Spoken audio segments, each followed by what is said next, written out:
shall we get started? This is how we ended up with over 2 hours of footage on the other one.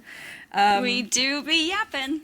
We do be yapping. Are we ready to get crack-a-lackin'? We are probably as ready as we're going to be. Hello, welcome. Hello. Merry Christmas.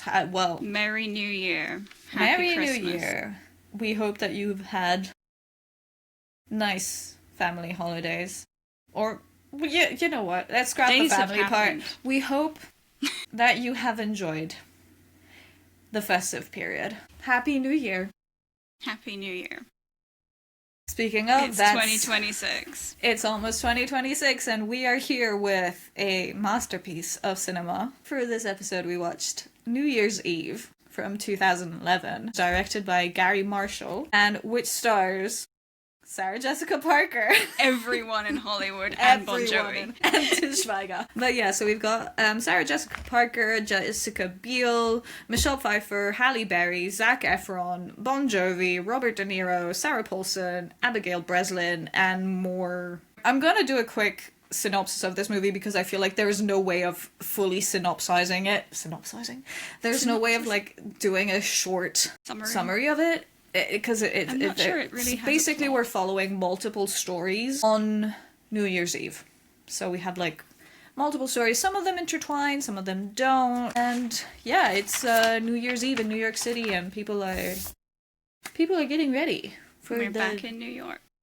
For 2012, yeah, we are back in New York. We open in New York City on New Year's Eve. Preparations are underway for the ball drop. What is the ball drop? Christmas lights. Nobody knows. Well, I'm sure New Yorkers know. I don't. I still don't know actually what the ball. I'm not really sure.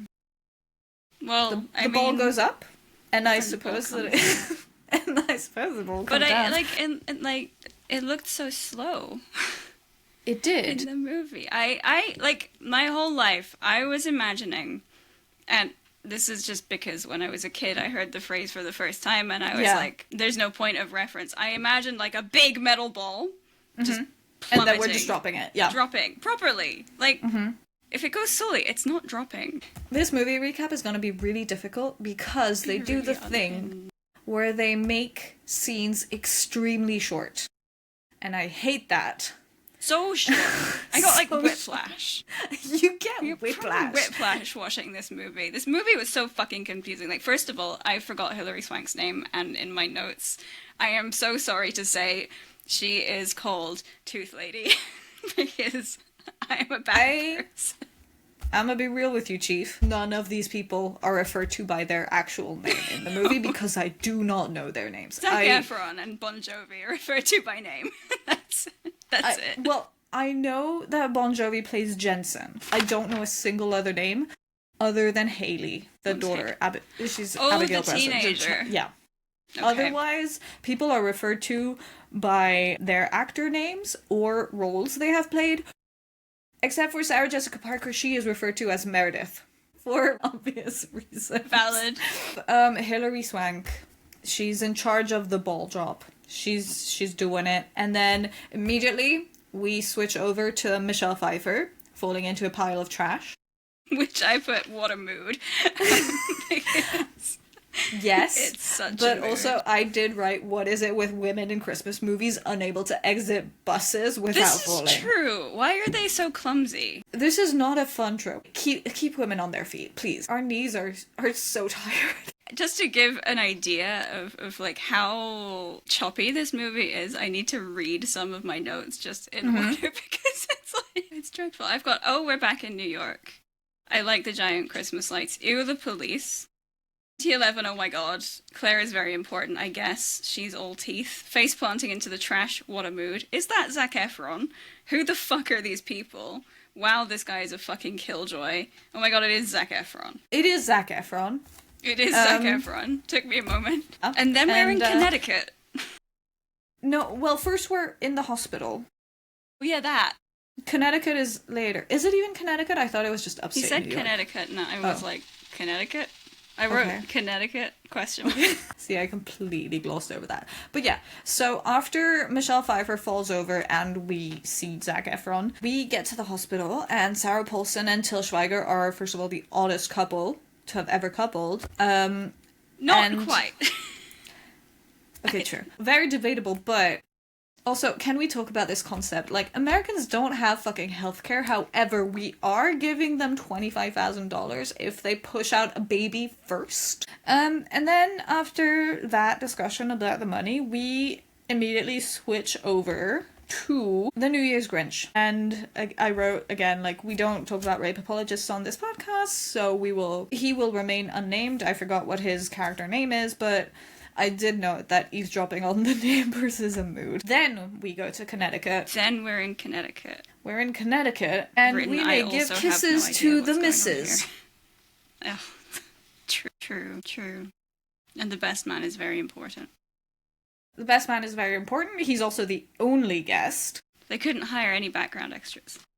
And they're like, oh yeah, we're saving money. But it's like, yeah, but you're already paying for the priest. So might as well have guests. Like, guests don't pay to come to the church. Right. Anyway, then that ends. 3 random old ladies throw rice at them. They leave. And then we get transported back to New York. And Katherine Heigl is there. And I was like, oh, I'd forgotten Katherine Heigl was in this. And Sofia Vergara. I've written, oh my god, it's Izzy. So that's where she went. That was my comment. I have a couple notes about Izzy. I also wrote down, so far not a single one of these interactions or scenes have made even the remotest of sense. Nope. Yeah, Sofia Vergara at one point is like, are you psychotic? Yeah, Meanwhile, Izzy Stevens is holding a knife, and I wrote, the knife is to cut his Velvet wire. Oh no! Oh, I'm still brokenhearted. So we find out that Izzy Stevens used to date Bon Jovi because Bon Jovi, big famous superstar Jensen, has managed to sneak into the kitchen without anybody knowing. Like, there's a bunch of staff and fans and everyone and fucking Gloria outside, but Jensen manages to sneak in unseen. Shows up in the kitchen. But and also is immediately slapped. Deservedly. Valid, honestly. I did note that this was like the first scene where something actually makes sense. And also, it's like the scene is actually long enough for us to know anything about these people. Zac Efron hands Michelle Pfeiffer an envelope for her boss. And then I only later figured out that I'm guessing she's supposed to be his secretary, but like the way the office was set up, I was like, she just looks like she's just randomly working in a cubicle and has nothing to do. Like, are we just handing people random deliveries and she's just opening them? I believe that's a fraud, a crime in the States, but what do I know? Maybe. Well, we find out that Michelle Pfeiffer's boss has gotten tickets to a party, like the biggest fucking party of the year, apparently. Fancy party. First of all, why are we getting these tickets day of? Is this not something that... Good point. Should be planned in advance. But none of these people seem to plan anything in advance. No. And Zac Efron sees this, he knows about the party, and he's like, oh my god, this is the best thing since sliced bread. It's like Facebook, but real. I also wrote that, and I wrote, of his mouth. That has aged terribly because I would not want to be in a real life Facebook in 2025. It's all AI videos of Jesus. AI videos of Jesus and like my mother. What a party that would be. But it's also like a very 2011 thing to say. Oh, Facebook was... In 2011 Facebook was probably peak. My next note, because we move segments, is, oh no, teenagers. Mine is, who are this lot? And then I wrote, is that the kid from Wizards of Waverly Place? Was it? It was. Oh my god, I didn't even notice that. I've got 2 whole videos about how to kiss on the internet. I also have that. But also I have, did you notice how she was, because like they're sitting or standing kind of around a table, and did you notice how she was exiting the table? Like she was just like going through her friends rather than, you know, getting off her chair and around. She was just like kind of like, okay, no, I'm making this everybody's problem. Also, somehow that escaped me, but yes, and then I have the 2 videos on the internet, one for regular kissing and one for passionate. I'm sure there was more on YouTube in 2011. 100%. Well, she says, I know how to kiss. And then one of her friends is like, what about your mom? What? Where does that come from? Teenagers are fucking It's really weird. so weird. And then my next note is, oh no, it's Meredith. I wrote Meredith is back. And followed by, is every scene in this movie just entirely new characters? Because Yes. it literally takes like a third of the movie to introduce all the characters. So Meredith is back. She's a lot more pleasant and social this time. She's got better social skills. She does. But like mildly better. Not much better, but it's definitely better. And then we go back to Weird Wedding Guy, as I've named him. Next note is look at the road in all caps. Yes. Also, I'm sorry, why are we not programming our GPS before leaving? I also wrote, are they pulling out all the shit jokes, not the airbags deploying like one after the other? Also, aren't airbags supposed to deploy like during the impact so that Right, you are because if safe he'd from had it? a more serious accident, he'd still have busted his skull open on the steering wheel. Yeah. Deservedly so, the way he was driving. Then we go back to Hilary Swank and suddenly she's a bitch. Tooth Lady is angry. Are you like how really micromanaging in- confetti? Yeah, but like I like how in the opening scene she seems like really kind of sweet and a little bit awkward because she's like, oh, where's the camera? And the guy's like, this is radio. And then in this scene she's just like yelling at people. We are getting told about a cryptic meeting. Hilary Swank and the cop who apparently chose to spend his New Year's Eve with her instead of his wife and children keeps mentioning like a meeting with someone. We don't know anything about the meeting. We just know that there's a meeting. Will this be relevant? Maybe, maybe not. And then we're back at Bon Jovi and Katherine Heigl. Jensen is playing both in Times Square and at that massive party that Zac Efron was raving about. I also wrote, because I think at one point another character is like, oh, I played this and that to Jensen, and Sofia Vergara was just like, I just play. And I'm just like, can we stop giving her airhead roles? I know. Please, she is so funny and so gorgeous, and I love her, but come on. I know. It seems like such a waste. To be fair, in a movie like this, there isn't really much room for any of the characters to have any depth because they're all on screen for like a grand total of like 30 seconds each. Yeah, that's throughout true. the film. They did kind of very much, I feel like, play on her being stupid. Like, I feel like every single time she's on screen, she says something dumb. Yeah. And it's like, okay, well, do we need to make women stupid for comic relief? We find out that Jensen and Izzy Stevens used to be in a relationship. They'd moved in together, but he walked out on her on moving day. After he proposed to her. After he proposed to her. He proposed, so she should not take him back. She should not take him back. Once again, we're back to Michelle Pfeiffer, and she is confronting her boss about her end-of-year bonus. And I wrote, so if he's in, why didn't she just give him his mail rather than opening it? Good question. And then she has this very dramatic yet subdued quitting and storming out scene. Take my 2 weeks and my stapler. So we have that short stint, and then we are immediately back to Izzy Stevens, who is throwing eggs in My this note economy. says, stop wasting eggs, no, in all caps. I I find it really upsetting to see people wasting food in movies, especially like just throwing eggs at things. It really stresses me out. I was like, why are we throwing food though? The biggest question is, how was she not aware that Jensen would be playing the party? Like, you're hired to play a party, you do zero research on the party, you don't know who's there? Why are we surprised? But like you said before, not a lot seems to be like planned ahead of time. Last minute planning. Everything is last I minute. could see him being like a surprise guest or something where they're like, and we've got this famous man who looks suspiciously like Bon Jovi. But he's not, and the party is like his label throwing it. No idea. We don't have time to deliberate because now we are, sorry Fredo, back at the hospital. He just jumped it. We are back at the hospital where Robert De Niro is dying, and his doctor is none other than the guy from Saw. And then Halle Berry shows up.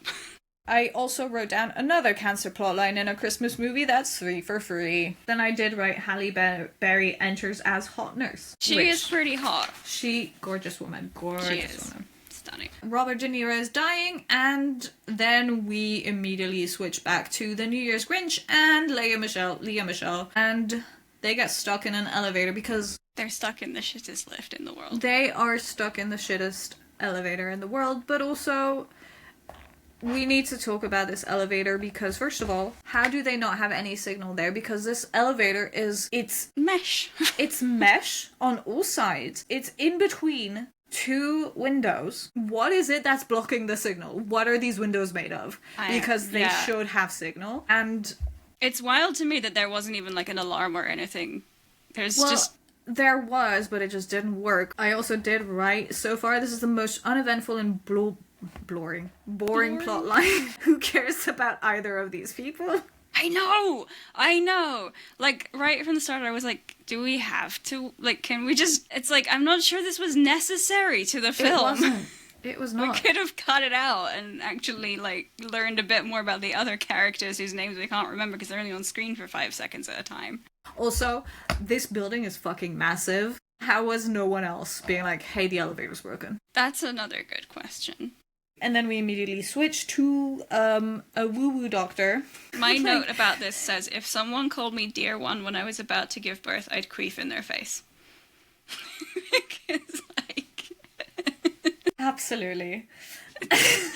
Also, the way that they're like, hey, could we just, like, schedule a C-section for, like, I don't know, maybe midnight? It's like, you can't possibly think that that would work. I've just written that these people are awful because, like, they are everyone, all of the baby people, except Sarah Paulson, who seemed fine, if a bit... She was so sweet, though. Bland. She's a little bit ditzy, but... She didn't really do much. She was just kind of there. Yes, but also, to be honest, she's giving birth to her third child. Yeah. I would also just be there. Otherwise, they're all fucking awful people. But yeah, and then we immediately go back to Meredith and her daughter, Haley. Haley, who is trying to get murdered, or kidnapped, or whatever. Yeah, see, this is something where I'm just like, on one hand, like, yes, I would not want my 15-year-old child roaming around the streets of New York at night, but also at the same time, like, she's planning to go with a relatively big group of people. I'd be more worried about the way home.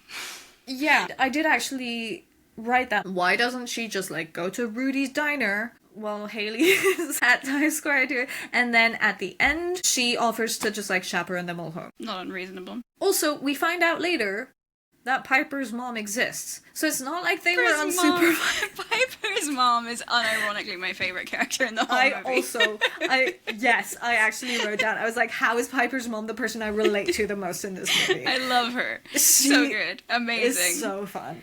They have a whole argument about how the teenage girl can't go to the party. Haley fucking flashes her boobs in Central Station.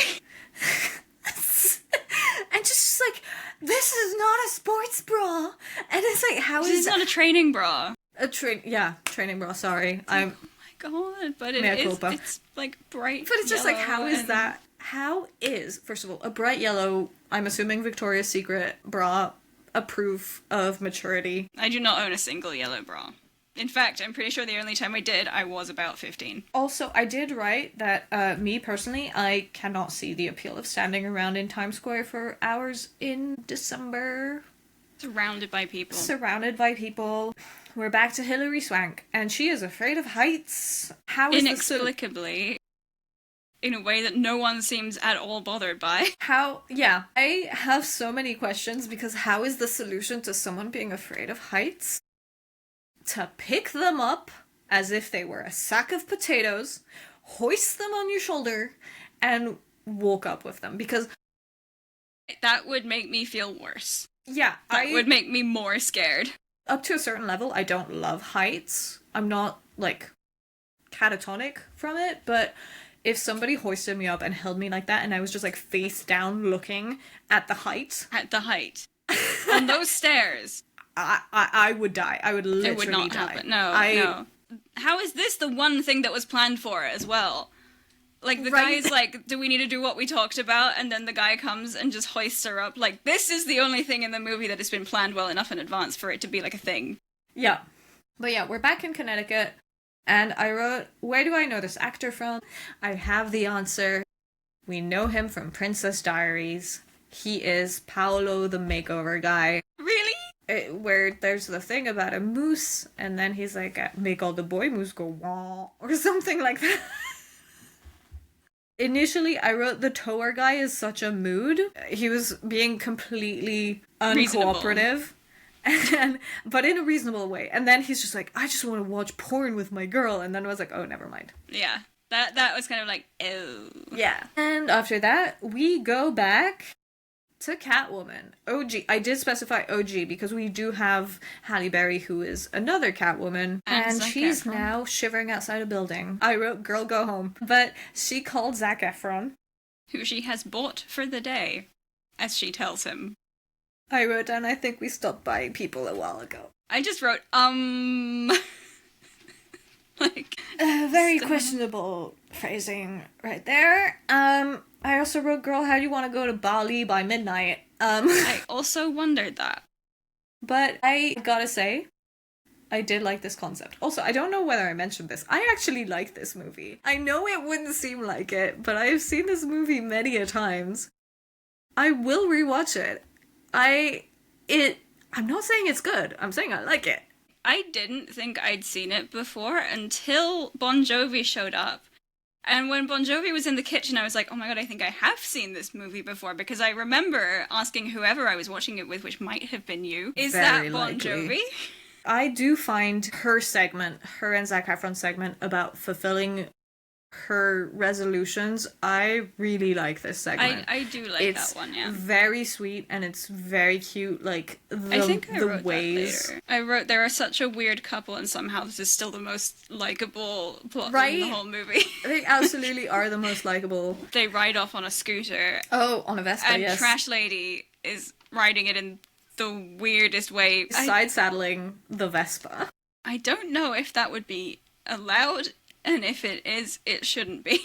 It does not seems seem like the dangerous. safer option. It seems really dangerous. None of these people in this movie understand basic road safety. After that, we immediately cut back to Senor Jensen. And I wrote, because Sofia Vergara says, in my country, when a man gets down on one knee, it's because he wants to get married or because he's been shot.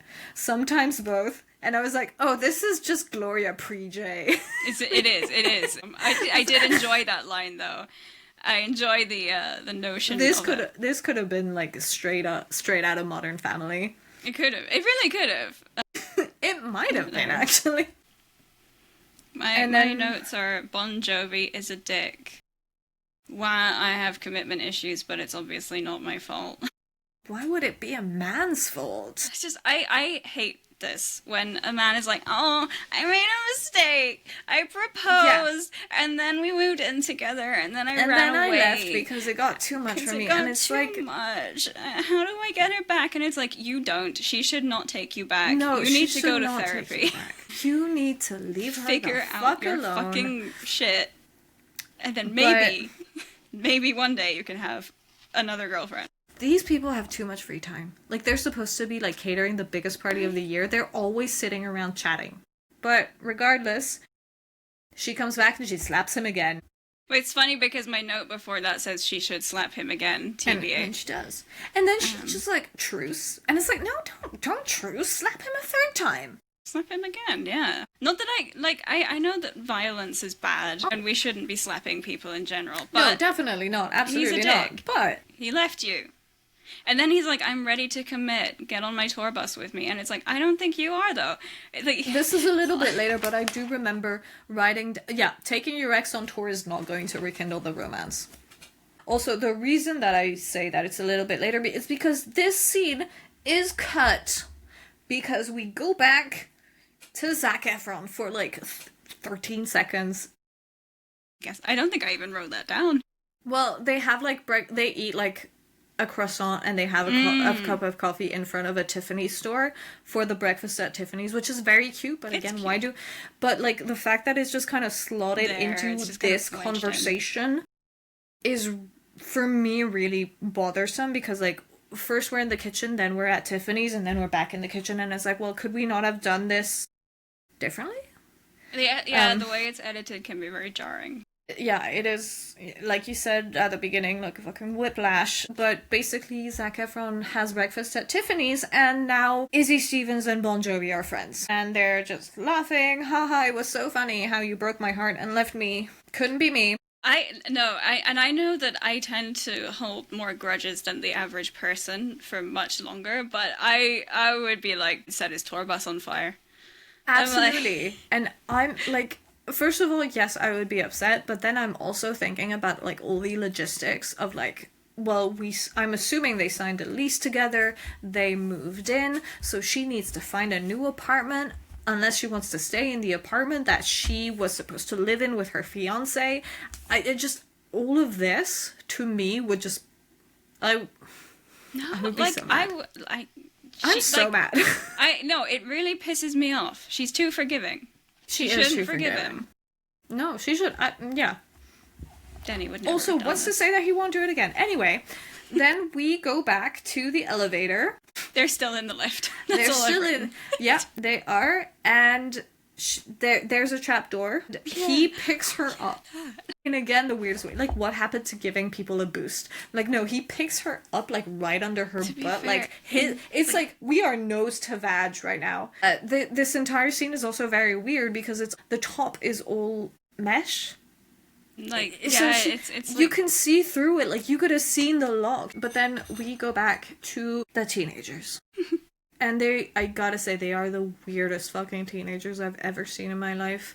Like, the way that they're just sitting on the bench, like, all in a line, reminded me, like, so much of Mr. Smith during, like, middle school plays where he was like, straight lines don't exist in nature. Because it really looks so stiff and straight. She's like, I can't go. My mom won't let me. And he's like, what do you mean? Half the history class is going. I know, that's also like, oh, half the history class, wow, okay. So? Not the math class, not the science class, the history class. But yeah, but then the Wizard of Waverly Place tries to convince Meredith to let her daughter come to the party with them. And he says like, oh, but like, you know, like, we're not kids or whatever. And it's like, young man, you are 15 years old. You are definitely a kid. Like, I wrote that, and I also wrote that because at one point, like, Haley also tells him, she makes me sound like I'm 12. are like 12. What? You are! So Haley is not allowed to go to Times Square, and her crush is heartbroken. Then we switch back to Zac Efron, and I wrote, his name is Paul. I didn't even know he had a name. It never even occurred to me that he might have a name because I was just like, that's Zac Efron. Right. The only thing I Like, almost Troy- accidentally called him instead of Zac Efron was Troy. There are way too many plot lines and scenes that are going by, like, way too fast. Like, we cannot remember anything. I did love that he takes her to this kind of Bali spa. Beautiful spa, which I honestly would love to go to. Take me there, please. Fucking mood. And then we're back to the hospital, to the pregnant couples. I wrote, are we allowed to eat anchovies in hospital waiting rooms? Because I feel like we should not. I would kill them. I think I would actually, they would be like, you're not in hospital anymore, we're taking you straight to prison. I also don't understand, first of all, how they're still in hospital. Like, how have they not been kicked out yet? How are the staff not being just like, stop harassing us? It's like, fucking go home. Yeah. Like, Just how have people not been like, hey, can you stop annoying the staff? Like, you are not in labor.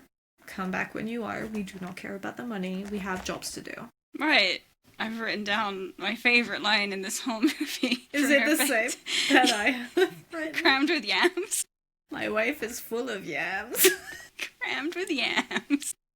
Yes, because Til Schweiger and Seth Meyers have the weirdest kind of... Dick swinging contest. It's literally... If you want more context on the yams, you'll have to watch the movie. Do watch the movie. All we have to say is Yeah. crammed with yams. I also did note, like, why do they keep going at each other instead of minding their own business? Because I don't think I've ever been in a waiting room anywhere ever and had a conversation with someone that I hadn't come in with. I mean, I know that I'm an introvert and I will rarely engage in conversation unless I absolutely have to. I've seen it happen once. Where, like, everyone in the waiting room that I walked into was somehow engaged in conversation, and I was just like, good morning? Sat down and looked at my phone like a normal person. On a more serious note, like, pregnancy and labor are very traumatic and dangerous experiences, so I didn't love the concept of just kind of making it into a competition. No. Especially now with, like, the whole abortion Politics. banning and stuff. Yeah. So I personally did not love this. Anyway, back to Hayley and Meredith, who are arguing. This kid is a bitch. Wow, the clogs are bad though. I actually wrote that the clogs weren't that bad. Really? Everyone keeps talking about them, but they weren't that Pretty bad. bad. It's like, I didn't like them, but I also didn't hate them enough to understand why everyone is bitching at her about her clogs. The outfit as a whole, as soon as she was on screen, I was like, ooh, it was not a good outfit. It wasn't. So the clogs specifically didn't irk me that much, although they weren't great. I'm by no means saying that they were great, but they didn't warrant the hate that the entire movie gave them. I did note her friend's mother is hiding in the bushes to watch her go to school. Just ask her to supervise the kids. Yeah. Yeah, so they're having this argument because obviously Hayley, being a teenager, she wants to go to Times Square. Meredith does not want Hayley to go to Times Square. And Hayley is just like, it's because you don't have a man in your life. Why do we need men in our lives? Spoiler alert, we don't. We're back in Connecticut. Car crash wedding guy. And he's back at the church. So he's back where he started. Paolo, the Genovia hair guy, he's a little bit weird, but I did like him. I'll never understand people with hair. I know, it's so good. And also, don't say hell to him. He's a pastor. That was funny, yeah. But yeah, so basically he brought car crash wedding guy back to the church, and the pastor who married his couple friends will be driving him to New York in his RV with his entire family, and we will get back to that family later on because... Boy. Really fucking weird family, man. Like, we don't have time to hang around in Connecticut because we are back at the cancer ward in the hospital, and this is a very pointless scene, actually, because it's Halle Berry just trying to convince Robert DeNiro that he should do chemotherapy, even though it's like, it's already been declared that he's gonna die tonight. Mm-hmm. So it's like, just let the man live. Or die, I guess, but... I have to, and I wrote this down later on, I don't really see why that whole plot line was necessary either. I feel like they could have cut... I know what you mean, and things could have definitely been... Like, it makes sense for the end of those plot lines. But... I have opinions. We'll get to them. Okay. Anyway, so, yeah, we're back at Meredith's house, and she's knocking on her door. And Hayley's door? She's knocking on Hayley's door and immediately opening it. What's the point? But that reminds me of the conversation we had about the Family Stone, because Kelly was knocking on the door like 3 times. Did she learn nothing? And then only walking in, and still she was still caught in flagrante, like boobs out. But Meredith never learns. Meredith never learns. Anyway, big surprise, Hayley has gone. Wow, who would have thought that teenagers were little shits? But I feel like the climbing out the window is such a cliche, and I had like questions about but also like... it's New York, so they have like fire escapes as well. Yeah, okay. I gotta say, this entire plotline I found very... You know that she wants to go to Times Square with her friends, so why are we acting like we don't know where she's going? Like, she stops by the kiosk guy and she's like, have you seen Hayley? And he's like, yeah, she went to like the subway station. And it's like, but you know that because you know, obviously, like, you know that she wants to go to Times Square with her friends. So then we're back to Michelle Pfeiffer and Zac Efron. They get a puppy. I have thoughts about this. First of all, I do find it very sweet that the concept of saving a life is adopting a puppy. That love. However, I do not think that people should impulsively adopt dogs. That's animals in general, but specifically dogs, because literally no thought was put into this. Ingrid is her name apparently. Catwoman has just quit her job. We don't know that she has an income for the foreseeable future. She's also allegedly planning a holiday that she put 2 weeks in for. So she's... For all we know, she's not going to... Like, she All she said was that she had put in for the vacation. So we don't know whether it's booked, but still, we're just assuming that she's planning to leave for 2 weeks. We know nothing about, like, her living situation, her apartment, who she is as a person, other than that she's on a Vespa with Zac Efron. So as much as I'm like, yes, adopt dogs, adopt shelter animals, I don't know that we know enough. And also don't take the cutest little puppy at the shelter that's going to get snapped up right away. Get, like, the scrungly, scraggly Right. old dog that Right. no one wants. And give them a loving home if you want to save a life. Especially if you plan on naming your dog either something manly like Kong or Mr. Snugglepuss. Put the dog back. Yeah. They take a trip around the world. I did note that that was a cute one because they kind of just like... Was quite cute. They go around like this roundabout that has just like the world, the globe. That's very cute. It's pretty cute. Then we head back to Times Square and we are met with none other than Ryan Seacrest. I just know the name. I don't know where I know the name from, but I've definitely heard it. He gets mentioned a lot, I feel like, in movies and, again, BoJack Horseman, but otherwise... Is he even real? Or is he just... I believe he's real. Okay. And then we go back to $1 Million Baby flicking the comically large Phyllis switch And as on you the ball. might expect... Obviously, it gets stuck because why would it work? It's not like you've had all year to plan for it and make sure it works. How else would we make a 2-hour-long movie if the ball doesn't get stuck? I noted that the budget for this movie must have been insane. Because not only do we have an arsenal of A-list celebrities and Lea Michele, but we also, like, they had to close off Times Square to film this, and then they had to get the ball up and back down, I'm assuming. Because I'm guessing this wasn't just, like, filmed on New Year's. That's crazy, though. The budget was insane. But yeah, so there's a technical error. The crowd is unhappy. The crowd is booing them for some reason, as if they planned for the technical error, which is very unfair. Yeah, I thought that was a bit like... Yeah, this is like, hey, we're all in this together, guys. But then... No, also, I don't understand why Ryan Seacrest is taking this personally.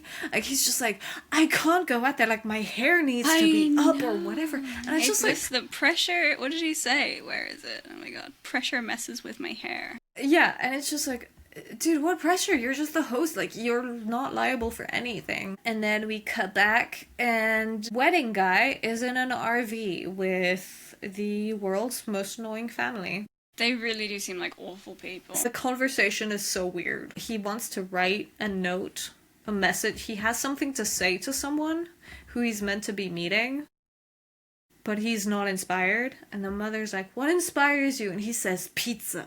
And then... But that is, like, so relatable. I love pizza. That is very relatable. Pizza has never inspired me to write a song, though. No. But... No, it was a speech. He was meant to write the speech. He will be writing the speech, but it's just like, what inspires you? Pizza. And then we cut, and we're back to Troy Bolton and Catwoman, and they go to this giant map of New York, and then Zac Efron takes a call and starts fucking openly trash-talking her. Such a dick. He's so mean. In an echoing hall, and then he's surprised when she's like, oh, I'm crazy or whatever.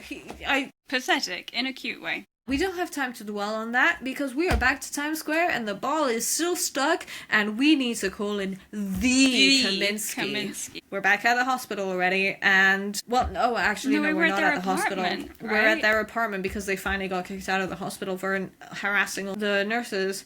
So we're back at their apartment and they are, like, talking about casual bestiality where he would hypothetically marry a horse. Her water breaks, and he's like, all of it? Like, this guy is just completely incompetent for this whole fucking scene. He panics, and it's just like, you're not even the one giving birth. It's like, you don't have any fucking right to get this wound up. Like, I know she's about to have his baby, but, like, girl, just cut him loose.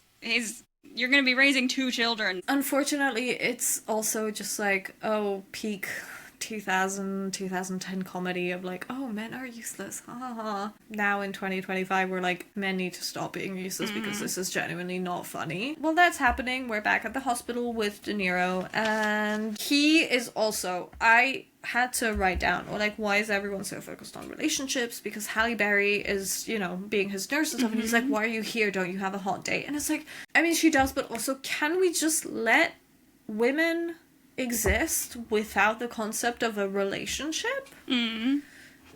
Do we need to have a partner to be worthy? Not in 2011 we did. Like, I Not mean, in like 2011. I don't know. 2011 Yeah. was a weird time. I mean, every time's a weird time when you're a woman, but That's true. It still sucks. anyway, we're back at the elevator, and I wrote down, like, how are they still stuck? Yeah, it's been ages. Has not a single other person needed to use the elevator all day. And also, it's like, it's not like people can't see them in there. Because it's like fucking see-through. The lift is see-through. But they're kind of getting to know each other because, again, they are stuck in an elevator together for 5 hours, so I suppose that they don't have anything else to do other than drink cold coffee. Wait, I have comments about that. But then Lea Michele just kind of does some half-ass profiling, like, oh, I bet you're just some rich kid who went to study arts and stuff like that, and now you're just, like, jaded because your high school sweetheart broke up with you on New Year's. And then he's just like, actually, it was in college. And it's like... Yeah, like, they have he does the whole thing of like, oh, you're really not going to talk to me if we're stuck in an elevator, and then she starts talking and she's nothing but a complete bitch. Yeah. I mean, both these people, I don't like them. I don't care about them. I do not want to see them. Yeah, and I really feel like if anyone could have been cut out of the movie, that storyline should have been the first to go. Yeah. I also did note, like, seriously, you hate New Year's because a girl in college broke your heart. Grow up. The only reason this man is in the elevator is because he hates New Year's so much that he was tearing down the decorations that people had put up. Like, I know. Grow up. Anyway, we're back at the RV. We're back in the RV. And there is more to the pizza story. Oh wow, if only we had like the whole thing in one segment instead of having like a 20-minute break in between. I also wrote down how many people are in this RV because we are also introduced to Pervy Grandpa. I know, like, it's like the first 20 minutes of the movie again. Like, how do more people keep showing up? Like, then we are back at the party with Katherine Heigl, and Pitbull is playing, which is... I know. Iconic. The music. Should have had him instead of Jensen, honestly. Let's be real. There's this lady holding a speech at the event, and she's got like this tiny little poodle. Okay. I wrote, oh no, the poor little dog. The dog does did not want happy. to be there. That dog was like close to escaping. Go. The speech is over. We're back in the elevator, and we find out that Lea Michele went to Juilliard, and she's now a backup singer. Lea Michele, who was judging the other guy who... Right. For drawing, for being an artist. She went to Juilliard, and she's a backup singer. Went to Juilliard and is a fucking backup singer. So we find out that she's been hired for tonight, so we can only assume that she's singing for Jensen, because apparently not a single other person is performing in New York tonight. Back to Times Square, and the ball is still stuck.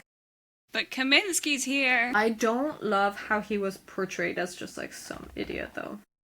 Another dumb foreigner. Yeah. Hang on. Making her podcast debut. George! It's a George! Oh my god, Princess George. She looks so upset. She's heard like, Princess Diaries and she was like, yep, that's gotta be, I need to be a part of this. Snuggle George. Oh my god, baby. So much fur. So much floof. I love her so much. But yeah, okay, so Kaminsky arrives, and he's portrayed as this foreign idiot, and Hilary Swank is like, what do you think it is? Like, this man has literally just walked out of the elevator. Like, can you at least let him look at the bowl before he makes a judgment? And he's just like, it's a short. And I was like, sorry, you have like 7 mechanics out there, and not electricians or whatever, and not a single one of them was able to tell you that it was a short circuit. Fire all these people. Like, I'm sorry, but... Apparently, she fired Kaminsky. Well, she didn't, but yeah. I hope I wrote that I hope he's negotiated a hefty pay rise. He should. I wrote, if he's so disgruntled about getting fired, why is he here?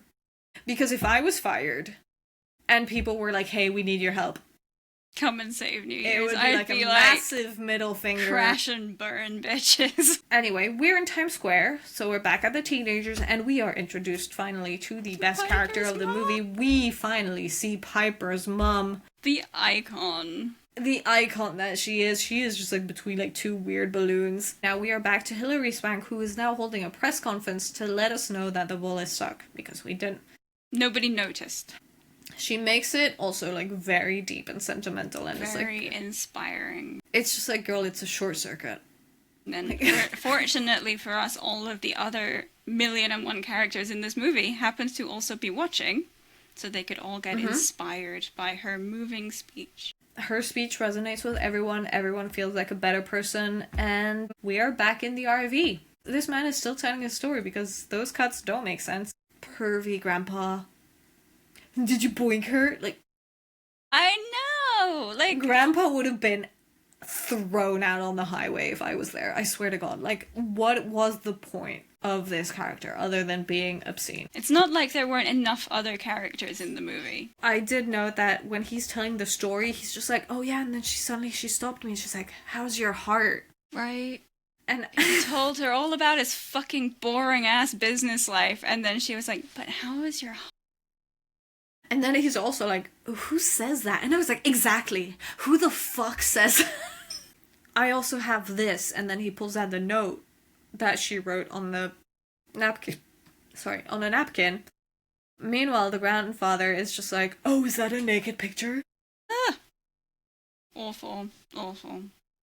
I've written all of the men in this movie are fucking losers, but I'll give the dying guy a pass. He's like, what? They're like, what are you afraid of? And then the wife, the pastor's wife, is like, you're afraid that she will show up. And it's like, I need people to stop psychoanalyzing others in this movie because we're wasting time.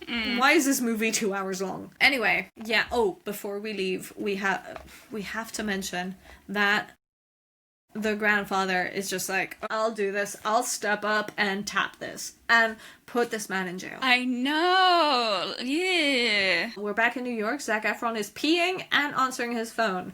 Multitasking king is what I wrote. But I have got to say, if anybody... First of all, why would I be calling anyone? But if anybody picked up the phone and was on the toilet, I would be mad at them. Yes, I would be cross and I don't know. I don't need to hear you peeing while we're on the phone. It turns out he's Meredith's brother. Meredith's brother with a 22-year age gap. Turns out he's the cool uncle. She's at a bar calling him and being like, hey, have you seen Haley? She's also getting like semi-assaulted by this random drunk guy. Yeah. Zac Efron also again mentions her clogs, and it's like, why are we all obsessing about her clogs? I get it, you don't like them, that's fine. Move on.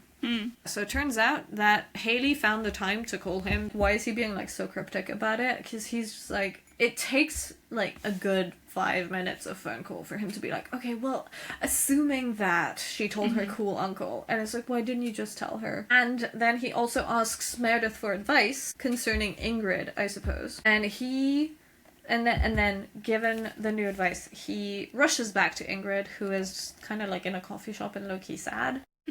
And he gives her this half-assed apology that only works because he is Zac Efron.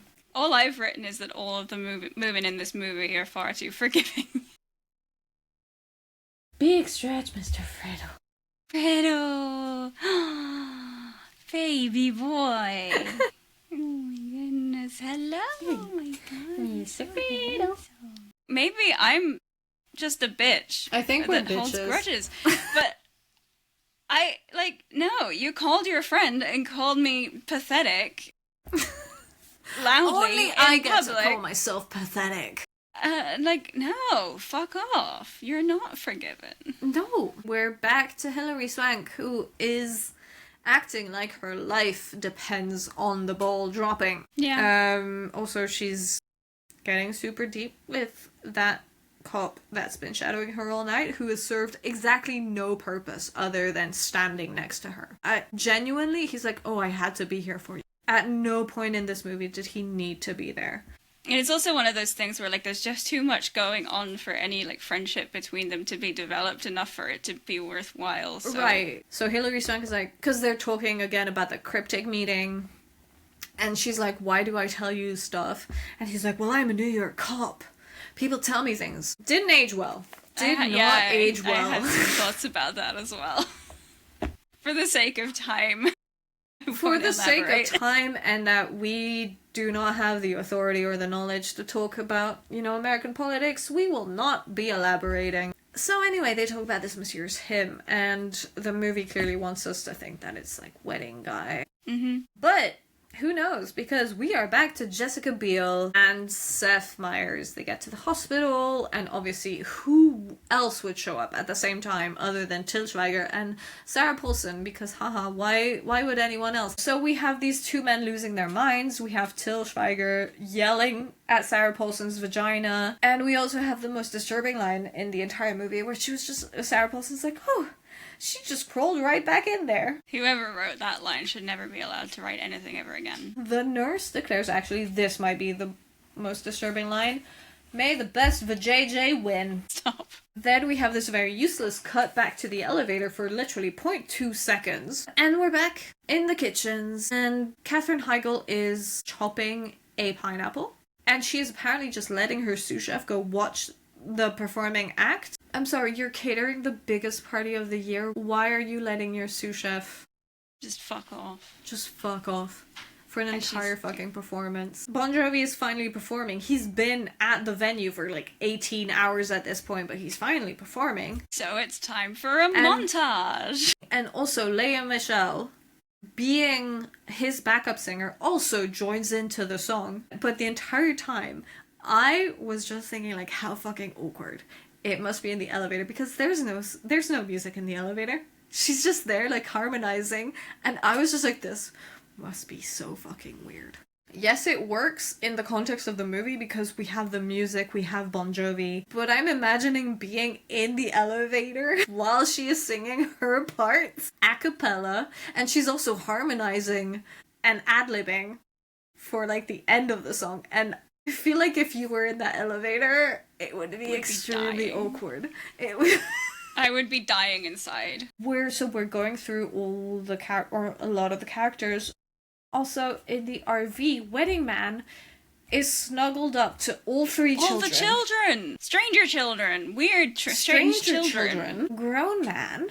On a strange man. Who lets their children sleep on a strange man? But it is the weirdest fucking family in the world, so God knows. Then Izzy Stevens appears clearly she's on the balcony right at the bridge when the lyrics are just very poignant and just being like, I love you, Izzy Stevens, cut my out that wire. We're back to the hospital for one quick second because Halle Berry is there. Robert De Niro is delusional. He thinks she's his wife.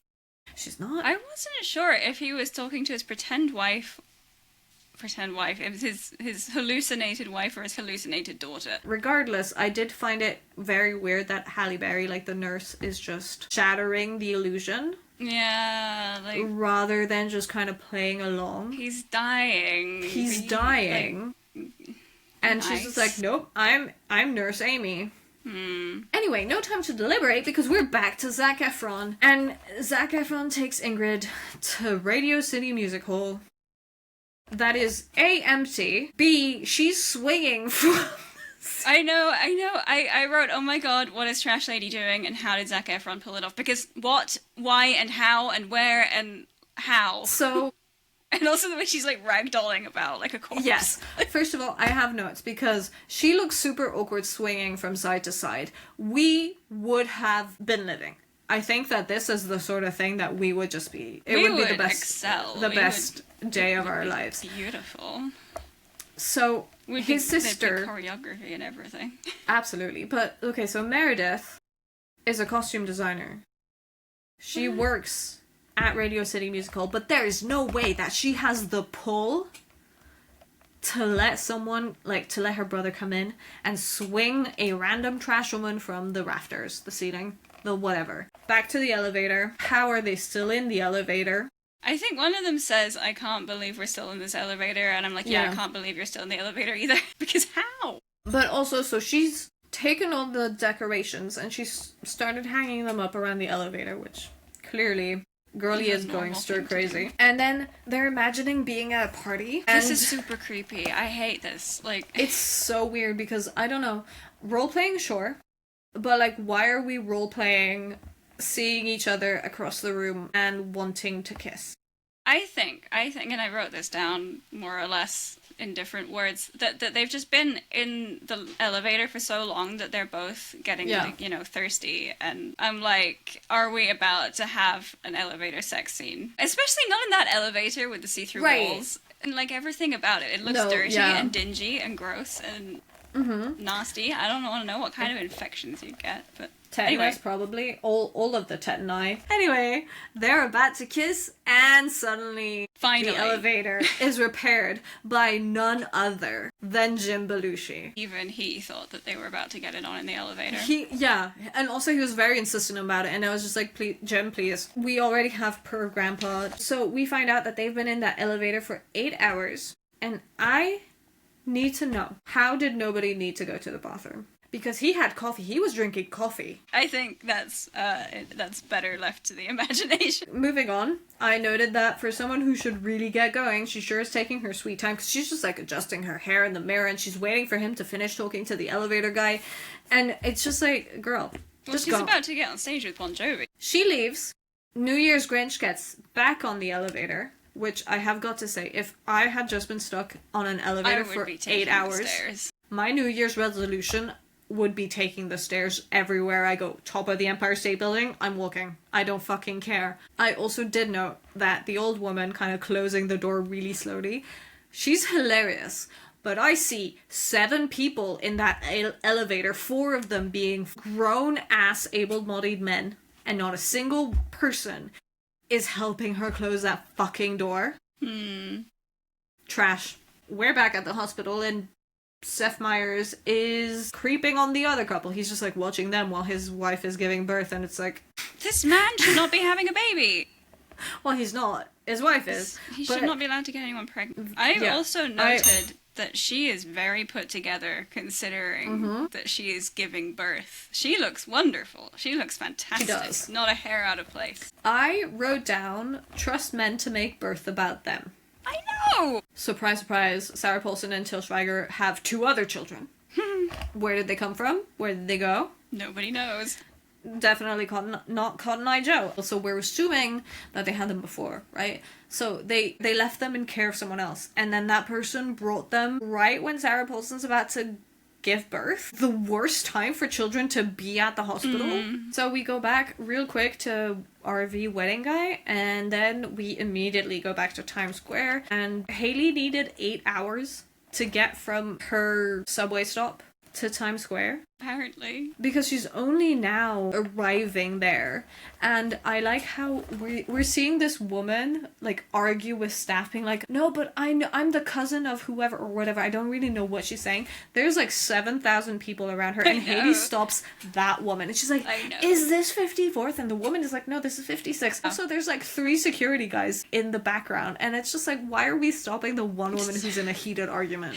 Yeah, I really wondered about that. We're back at the kitchens. Katherine Heigl is still cutting the same pineapple. And also, Wedding Guy shows up at the party because it turns out that Wedding Guy is a Nepo baby and his mother is Speech Lady with the dog. And then we find out literally nothing else about them other than his dad is dead. We're back in Times Square and Jensen is announced on stage. So far, Jensen is nowhere to be found. And I'm just like, should we maybe not have thought about that before announcing him? Maybe that's just me, but also we are introduced with the president of the Times Square Alliance. Very important man, who is also short. I missed something which I feel like is important. The dog, the little dog. The dog's name is iPod. The dog's name is iPod? The dog's name is iPod. That's amazing. And then, yes, when we get to the short man... We get to the short man. The short man is angry. Now we're back at Lea Michele. And who the fuck let this man through? Like, he was just like, oh, I told them I was Jensen's drummer. I wrote down, I noted that their security is, like, about as good as the Palace in Aldovia. Their security is a fucking joke. It's literally like the Christmas Prince. Like, oh, you must be the tutor. Like, oh, you're the drummer. Come on up. Like, okay, okay. I also wrote, kissing people without consent? That didn't age well for him.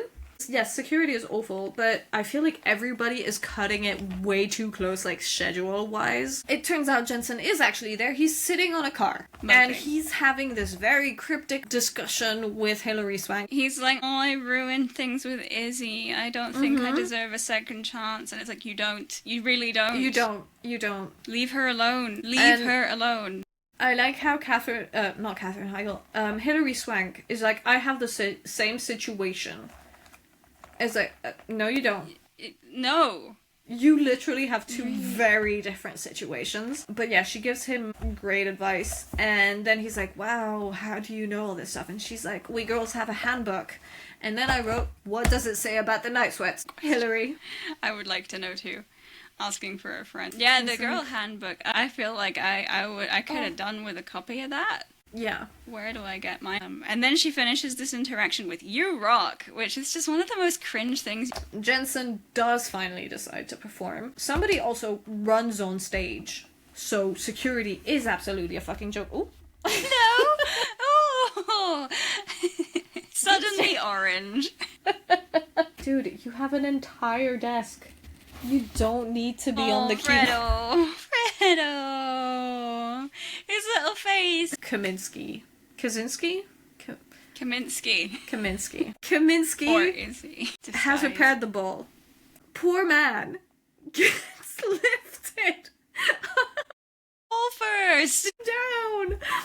Because he's repaired the ball, Hilary Swank is like, your job is reinstated, which, yes, good. But then she's also like, and you're in charge of this whole thing. The whole thing. Sorry, why are we putting him in charge of the whole event? Like, you don't even know what you're doing. How does he fucking know what he does? She does. She does want to fuck off somewhere else. But anyway, we're back in the kitchen at the same party. Katherine Heigl has, up until now, done literally nothing other than chop half a pineapple and throw eggs at the wall. But she has found time to, like, don a chef's hat and just go around completely wrong. I don't think that's how you're supposed to wear a chef's hat. She encounters wedding guy's mother. And iPod. And she's like, oh, I'm so glad that we hired you. Bon Jovi was so right. And she was like, what? I only got this job because of Jensen. And it's like, girl, who cares? I understand to some extent being like a little bit salty, but also at the same time, like, she's a major executive in the music industry, and she just said that she would be recommending you and your business to literally everyone. Like, who cares? Yeah. Take the win. We're back at Sam. He's surrounded by girls who are thirsty. At this point, it is like 20 to 12. And he's just like, no, I must find Mystery Pizza Girl. So he starts running. I wrote, Nepo and $1 Million Baby start running to their mystery dates. They really want us to think that it's with each other, but surprise, surprise, it is not. They actually run past each other. We are 15 minutes to midnight. Robert De Niro is done dying. Halle Berry is like, she says something, and from behind a curtain comes a voice. He's not alone. And it's Hilary Swank, because she is Robert De Niro's daughter. I have written down like 2 pages before, is she his daughter / wife? Because I couldn't figure out if it was one or the other, but... Plot twist, she's been his daughter all along. This is where I have a bit of a bone to pick, though. Like, I get she's very important, and she has a very important job, and whatever. But she knows her father is in the hospital dying of cancer. So why, if they're so convinced that he's so close to dying, is she spending her day prancing about doing ball things instead of spending it with him? Because they're estranged. Okay. His storyline is basically just implying that he's been like an awful person and he's estranged everyone that ever mattered in his life. And she makes the choice once the ball is stuck.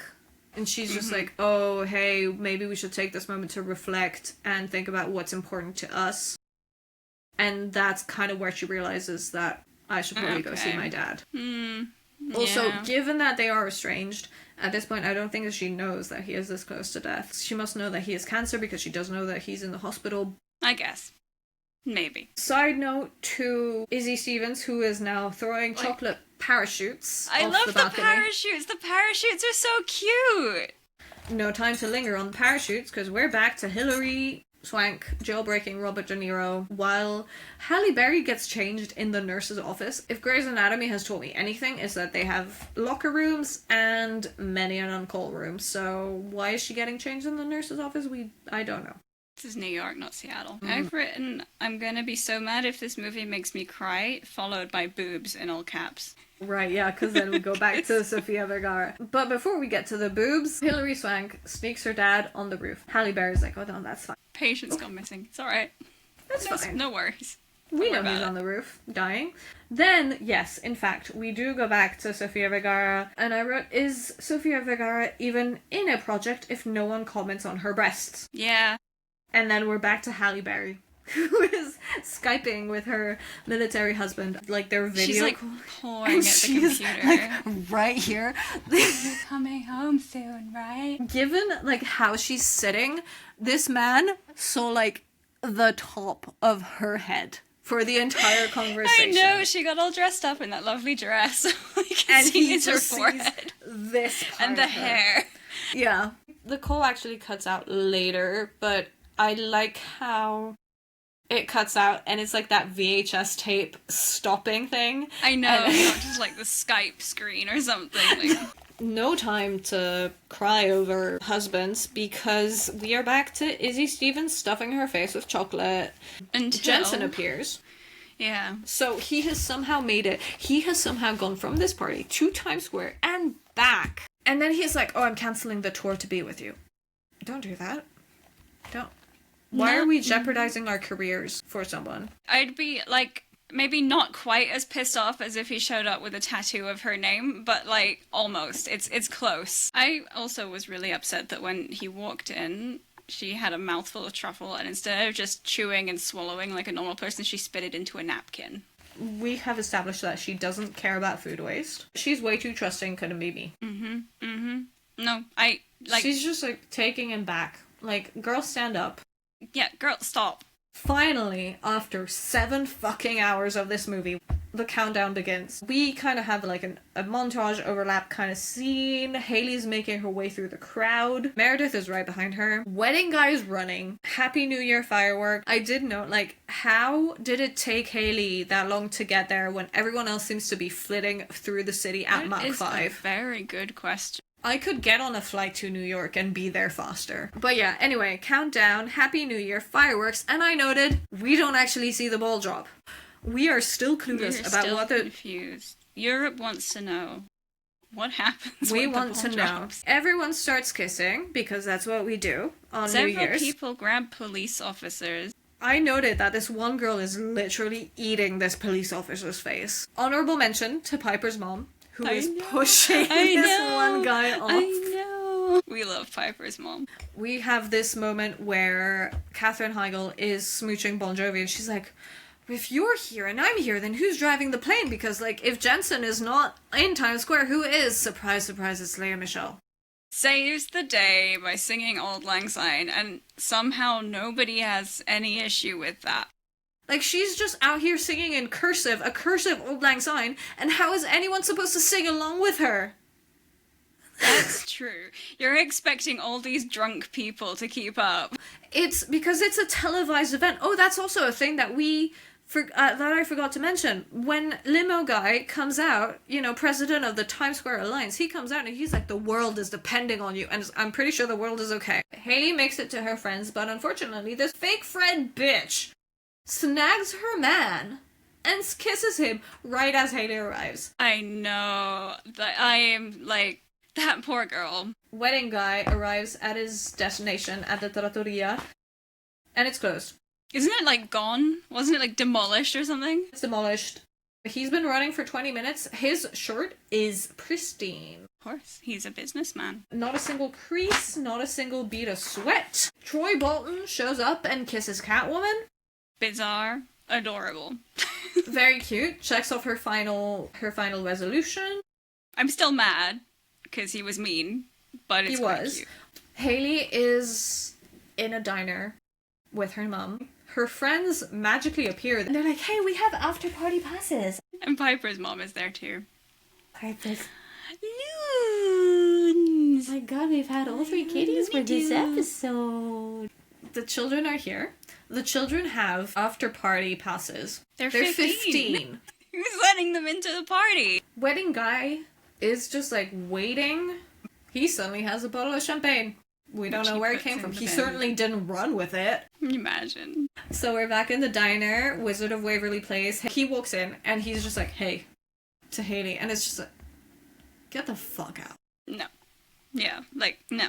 Go with all these loser Fuck men. off. Get the fuck out. Hey. But she hits him with the most devastating blow that any teenager could dish out in 2011. Whatever. I love it. I love it. Hello, Fredo. They go into the kitchen? Yeah. Just... Why? Why are we Piper's letting... mom is also there. She is there. She is being nosy. And I wrote down, like, honestly, mood. He's just like, oh, she just grabbed me. We can stop people. We can physically push people off ourselves. Did we not learn anything from Piper's mom? I feel like this is the same conversation we had about the Christmas Prince when exactly the same thing happened. And then they kiss, finally. I like how Piper's mom is behind, like, gasping. And he's like, who is this? I know. We're back at the hospital. I'm a sap for a dead parent trope. I wasn't sure if he was dead or not. I was He is. oh, is he dead now? Okay. Yeah. That was quick. Because she's holding his effects. Jessica Biel and Sarah Paulson have given birth. Til Schweiger comes and asks, like, oh, hey, you gave birth to your baby. He tells them, like, oh, our baby was born at 12:03. And then it's made very clear that Jessica Biel's baby was actually born before. But they're like, oh, yeah, ours was born at 12:05. Or I think 12:04 is what Til Schweiger says, and then they're like, oh, 12:05. Which is very sweet. Yeah.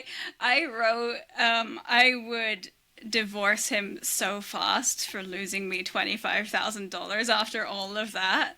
It's not pocket change. It is not. They gave, well, I say they, but it's really only... He, unilaterally. Yeah.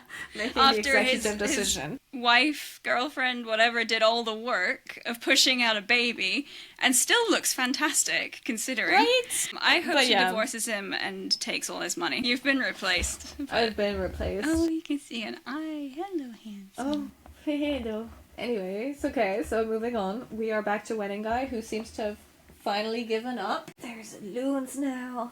So many kittens. Mystery Girl is about to arrive. She arrives in a horse-drawn carriage. I have questions. Did she know that, first of all, because I'm assuming at this point that she's like about a half hour late for the meeting. Did she know that she would be a half hour late in advance? Did she book this carriage in advance? What would have happened? What would have happened if he hadn't been there? Would she just have shown up in a horse-drawn carriage on her own? I also wondered that. I was like, you're making a lot of effort for someone you don't know will even show up. Okay, bye, Fredo. Fredo. Hi, We got the loons. It is quite an entrance. It is. And she's lost the clogs.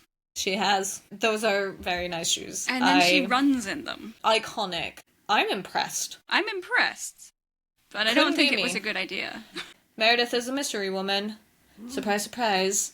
They also magically have champagne flutes. I wrote big questions on the logistics. He also is like, oh, you look really pretty, or like you're really well dressed or whatever. She's like, oh, well, I've had a year to get ready. And I'm like, a year to get ready and you're still late. You're still late. They had like a bad kind of copy of the Love Actually outro thing, where it's also like, oh, love is what brings us all together. Something like that. The blooper outro reel. I hated that.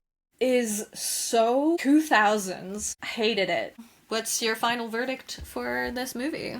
I think that I spent so much time trying to figure out what the fuck was going on, who the fuck all these people were, that I forgot to eat all my popcorn. I forgot it existed because there were too many other things taking up my brain power. That is absolutely valid. That was it. New Year's Eve. New Year's Eve. Happy New Year, everybody. Happy New Year.